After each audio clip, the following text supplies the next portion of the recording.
My name is Ryan, and if I ever had any doubts about my place in the family, they disappeared the day I found out about the will. It wasn't even some dramatic conversation where my parents sat me down to tell me the news. No, I found out completely by accident, through dumb luck. It happened a few months ago when I was at their house, the same house I'd been helping pay for over the past 5 years, mortgage, groceries, fixing everything that broke. I was the one keeping everything afloat, while my brother Dylan did absolutely nothing. And when I say nothing, I mean literally nothing. No job, no responsibilities, just endless laziness while waiting for life to hand him everything on a silver platter. And apparently, our parents were happy to make sure he got that kind of life. That day, I was helping Dad with some documents. He asked me to scan a few papers, legal and financial stuff, and I didn't think much of it until I saw the folder labeled Estate Plan and Last Will and Testament. I'm not the type to snoop, but curiosity got the better of me. After all, I was the one making sure they had a home. It made sense to know how they planned to handle their assets. My heart sank. Everything, to Dylan, the house, the savings, the assets. I wasn't even mentioned. Except for the token line about how they love both sons equally. Right. Equally. That's why their golden boy got everything, and the one who actually kept them afloat didn't even get a thank you. I was furious. I paid their bills, made sure they always had food, and they just sat there, planning a future where I didn't exist. And Dylan? He wasn't just lazy, he was entitled. Never helped, never gave a dime, but somehow convinced our parents that he deserved it all. Maybe because he's the younger son. Maybe because they always coddled him. Or maybe because he knew how to play them like a fiddle. Whatever the reason, they made their choice. I sat there, staring at the papers, hands shaking with a mix of rage and betrayal. How long had they been planning this? Were they always going to use me as a financial safety net with no return? Did they ever actually appreciate what I did for them? I don't know how long I sat like that, but at some point, Dad noticed I wasn't scanning anything. "Ryan, what's taking so long?" he asked, stepping into the room. I didn't even try to hide the will, I just held it up and looked him in the eye. "So this is it, huh? Everything goes to Dylan? After everything I've done for you?" His face went pale for a second, but then he just sighed, like I was a child throwing a tantrum. "Ryan, it's not what you think." "Really?" I snapped. Because to me, it was crystal clear.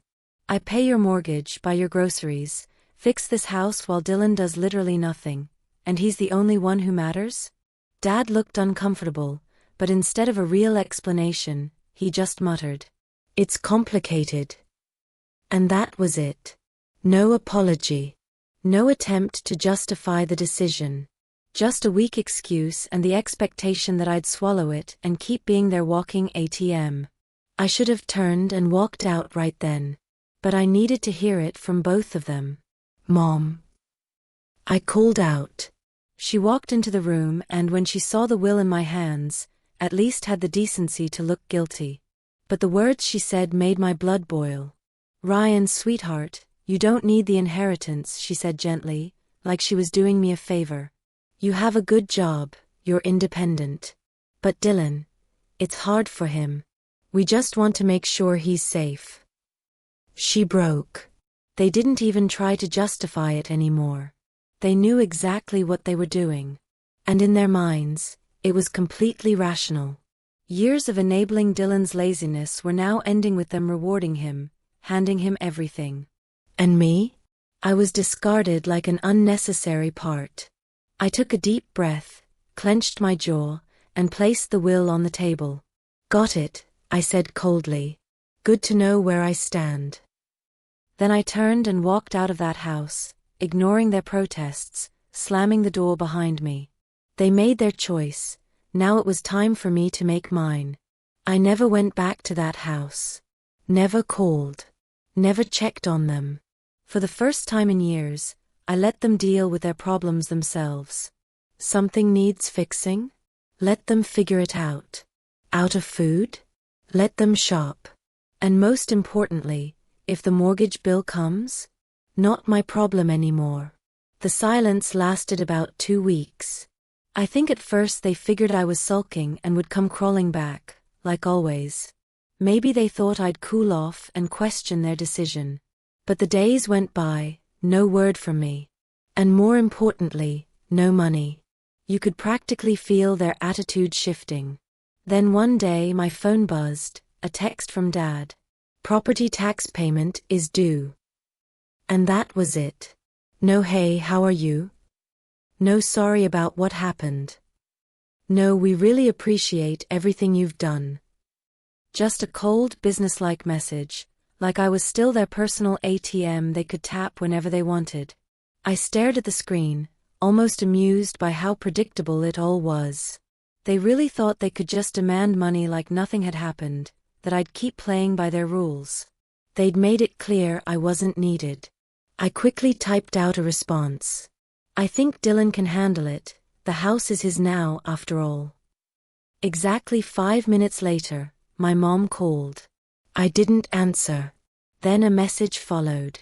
Mom, Ryan, please don't be like this. We need to talk. Oh, now they needed to talk. Now, when the bills started piling up and reality finally caught up with them. I'd already made my decision, now they could live with it. I thought that would be the end of it. I was sure I'd made my stance clear and didn't regret it one bit. But then Dylan decided to get involved. Late that evening, I got a message from him. As soon as I saw his name on the screen, I knew it was going to be something infuriating. I opened it, and of course it was pure arrogance. Dylan, dude, why are you being so dramatic?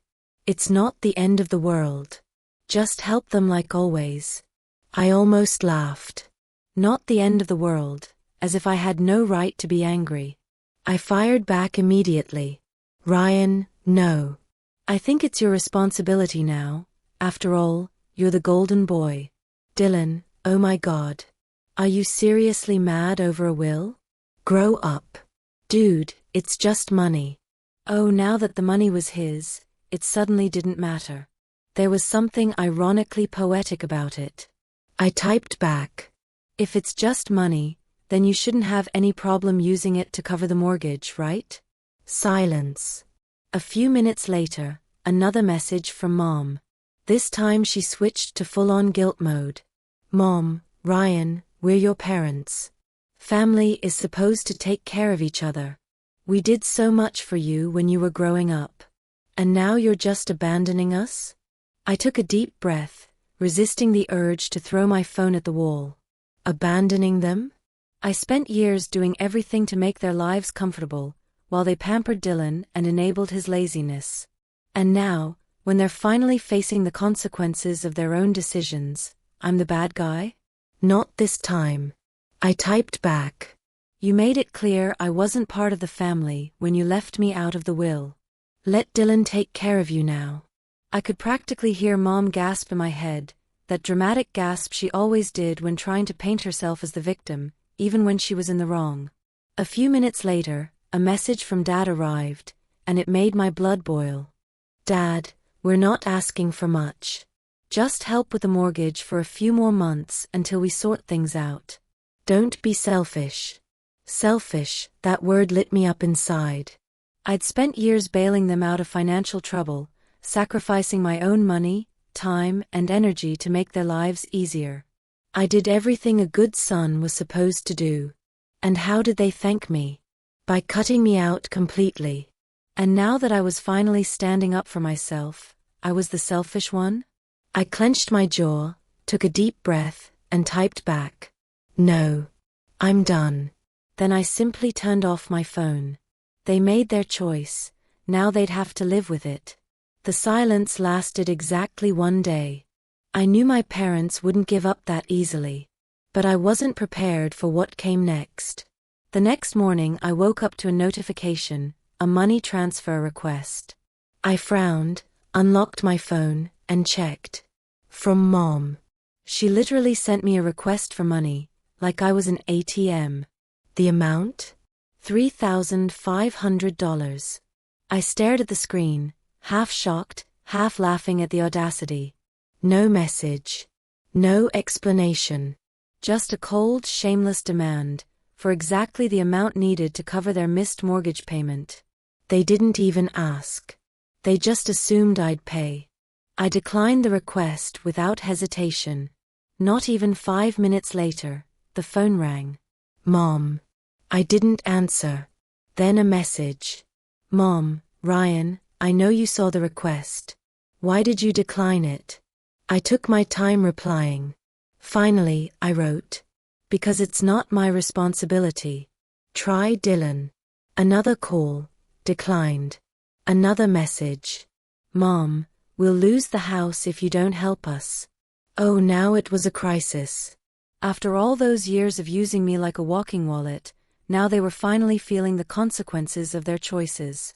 I typed back. Maybe you should have thought of that before you made it clear I didn't matter to you. A few seconds later, a message from Dad. Dad, are you really going to let your own parents lose their home? I laughed out loud. The manipulation was so obvious it was almost comical. They weren't broke. No one was kicking them out. They just didn't want to touch their own savings because they were used to me paying for everything. I ignored them for the rest of the day. But that evening, I messaged Dylan. Ryan, Dylan dude, just send them the money already. You're blowing this out of proportion. I clenched my teeth. He really thought he could lecture me. I replied. You mean the money you're going to inherit? So why don't you pay? He responded instantly. Dylan, you know I don't have that kind of money right now. Ah, so now it's about who actually has money. When I was spending my savings on them, that was normal. But when it's his turn, suddenly, he doesn't have the money. I wrote. Well bro, I guess you'll have to figure it out. You're the one they chose. No reply. I went to bed with an unexpected sense of peace. I'd finally broken the chains. But the next day, things got even worse. I was at work when I got a call from the reception of my apartment building. Ryan, your parents are here. I almost dropped my phone. What? The girl on the other end stammered. They say it's urgent. And that you're not answering your calls. Oh God. They really came to my place just because I stopped paying their bills. I took a deep breath, pinched the bridge of my nose, and replied. Don't let them in. I'm not expecting them. There was an awkward pause. They're being kind of insistent. I see. Still, tell them to leave. Immediately, I got a message. Mom, we're downstairs. Open the door. No questions, no explanation, just another demand. I didn't reply. Then came another message. Mom, we're not leaving until you talk to us. I exhaled sharply, leaning back in my chair. They weren't going to back down. Fine. I was ready to teach them a lesson they wouldn't forget. I grabbed my keys and headed downstairs. With each step, my anger grew. I wasn't afraid, I was furious. The audacity of showing up uninvited, demanding money like I was their personal ATM. They didn't even call first. Didn't try to apologize. Just pressure. They actually thought they could corner me and force me to obey. Like I was a child. I flung the door open, and there they were, my father and of course Dylan, standing shoulder to shoulder like they were staging some kind of family intervention. Mom had her arms crossed, her signature judgmental stare fully activated. Dad looked tense, hands in his pockets, a mix of disappointment and superiority on his face, like he couldn't believe he had to deal with this personally. And Dylan, that leech, had the audacity to look bored, like none of this involved him. As if he wasn't the cause of all this mess. As soon as Mom saw me, she launched into full drama mode. Ryan, finally. We need to talk. I leaned against the doorframe, arms crossed. No. You need to leave. She blinked, like she physically couldn't comprehend what I had just said. What? You heard me, my voice was calm, controlled but firm. You don't get to just show up at my home and demand money. This is insane. Dad scoffed. You're really going to let us lose the house over some petty grudge? I let out a cold laugh. Petty grudge. I stepped forward. You mean the one where you decided I was good enough to pay your bills, but not good enough to be in your will? That one. Mom gasped, clutching her chest like I'd physically struck her. Ryan, that's not fair. We just did what we thought was best for the family. I tilted my head, looking at her with clear interest. Best for the family? You mean best for Dylan? Just say it. Silence. Thick, heavy silence. Dylan, who had been suspiciously quiet up until now, finally spoke. Look, man, I really don't want to get in the middle of this. I turned to him and finally let the anger out. No. You just sat back and took everything that was handed to you. Dylan, get a damn job. His face turned red instantly. Dude, are you serious right now? You heard me just fine. I stepped forward. You want to inherit the house? Act like a homeowner. Want to be the golden boy? Pay their damn bills. I straightened up, arms folded again. I'm done being your personal ATM.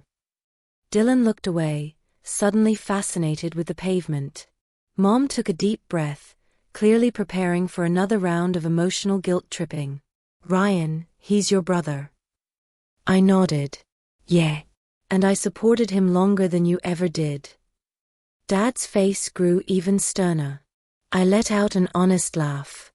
Oh, the irony. I gestured toward them. You two decided Dylan deserves everything. And I, nothing. I leaned in closer. And now that it's time to face the consequences of that choice, you want me to fix it? I shook my head. Not happening. Mom's voice hardened. We thought you'd be the adult in this situation. I raised an eyebrow. Oh, you mean the kind of adult who quietly swallows betrayal and keeps paying your bills? I shook my head. Let's not pretend, Mom. That's exactly what you expected. Dad stepped forward, trying to intimidate me like he used to when I was a kid. Ryan, we raised you. We fed you, clothed you, gave you everything you have. He lifted his eyebrows. The least you can do is help us now. I met his eyes. I've already helped. For years. I leaned in. And you thanked me by erasing me. We thought you'd understand. I exhaled heavily, shaking my head. Oh, I understand. I looked up at them. I understand that to you, I was never family. Just a wallet. Silence again. But now it was suffocating. I turned to Dylan. And you? Do you have any excuse at all? I crossed my arms. You had years to grow up. To take charge of your life. To do something. But you didn't. I paused, then looked him dead in the eyes and said the last thing I had left to say. Because you knew they'd always take care of you. I narrowed my eyes. And when they're gone, you just figured I'd take over. What do you want me to say? Dylan finally snapped. I didn't ask for any of this. I nodded slowly. Exactly. You didn't ask. You just took. His mouth opened, but then closed again. He had nothing left to say. Mom made one last attempt to play the guilt card, but we're family. I looked at her for a long moment, then replied slowly. Exactly. So why did you never care about me? She froze. No words, no excuses, nothing. I exhaled deeply and felt lighter than I had in years. We're done. I turned, walked back into my apartment, and closed the door in their faces. I hadn't even made it to the couch when my phone buzzed, a message from Mom. Did you really abandon us? I smirked and typed back. No. You abandoned me. I've just finally accepted it. I hit send, then blocked their numbers. But I had no idea that would only make things worse. Less than a day later, everything spiraled out of control. I started noticing Facebook posts. My parents were never particularly tech-savvy, but they knew how to create drama.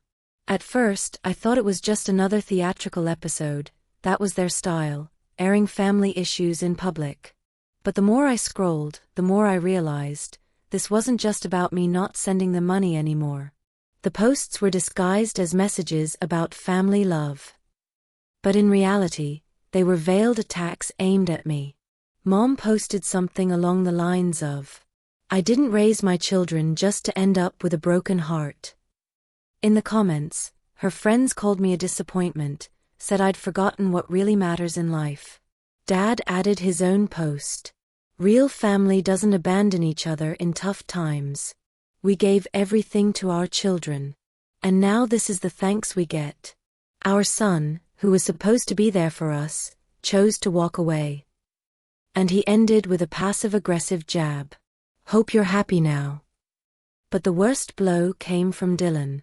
I should have known he wouldn't miss a chance to stir the pot. He made a post full of lies. Some people think family is only about money. They don't understand that real family is love and sacrifice. I'd do anything for our parents.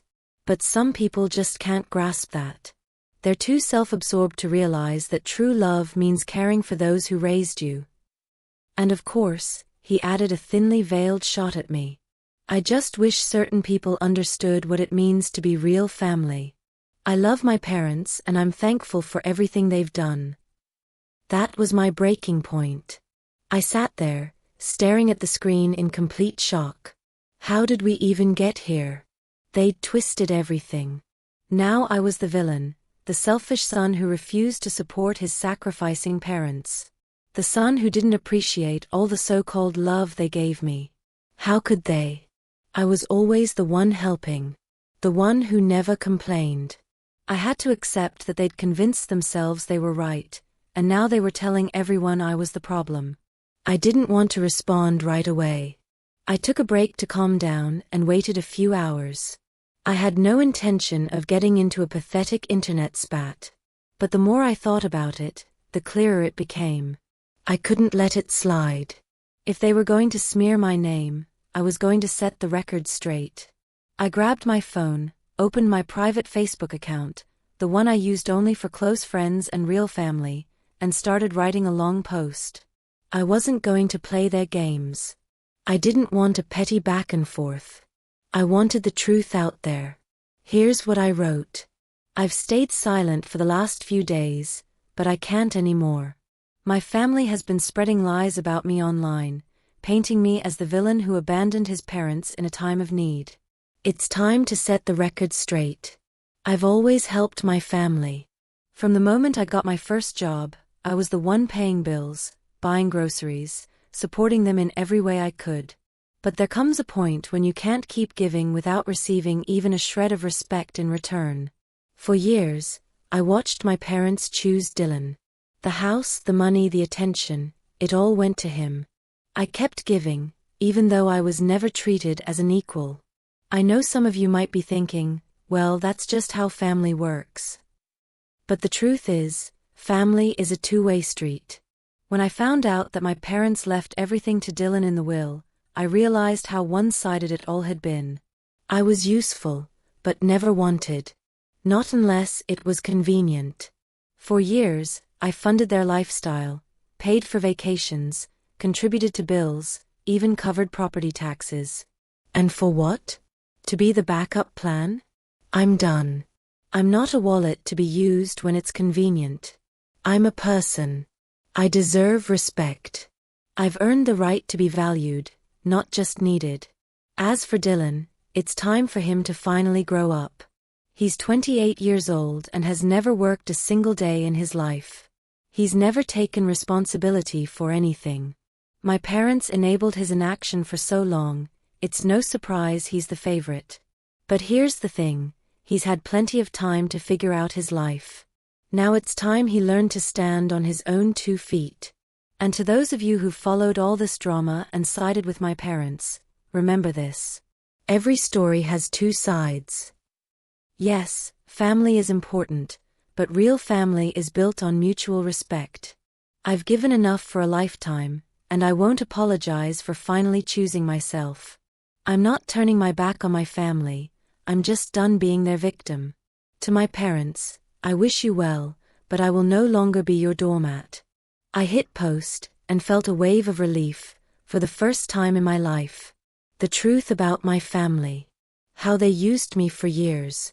How they expected me to always be the savior, yet never once stopped to think about what I might need. I will no longer let them control my story. The reaction was immediate. People I hadn't spoken to in years reached out. Some of my cousins, my parents' friends, even distant relatives like the Post, messaged me, saying they were sorry I had to go through all that. It was an incredible sense of relief, finally telling the truth without pressure, guilt, or manipulation. But then came the backlash. My parents and Dylan were furious. Dylan messaged me. "You're a traitor. Did you really have to air our dirty laundry in public? Do you have no respect for family at all?" My father called, yelling into the phone.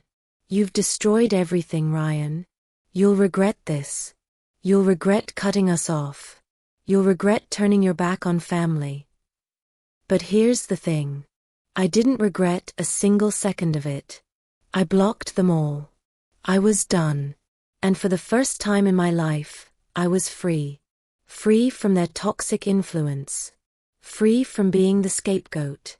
Free from the endless expectation that I'd keep solving their problems over and over.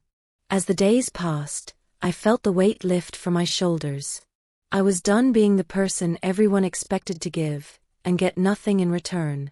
Now I had the freedom to live on my own terms. So no, I don't feel guilty for cutting them off. I deserve better. I still deserve better.